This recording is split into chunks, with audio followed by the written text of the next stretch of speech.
Any advice for wanting to sell our house not longer after buying? We listed at the lowest we could, got an offer $10,000 less, but they asked us for $10,000 in closing, and we can't do that. Well, I do hope that you countered them back instead of just rejecting it. And here is where I think mistakes are made.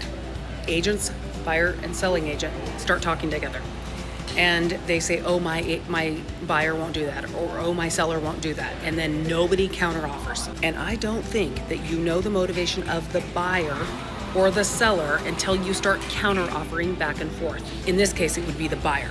So whether or not that buyer's agent told you what the buyer would do, you always send a counter back. And a lot of people would say this is a waste of time. It's not a waste of time. It takes 10 minutes for the listing agent to write up the counter and for you to digitally sign it. And if it doesn't work, it doesn't work.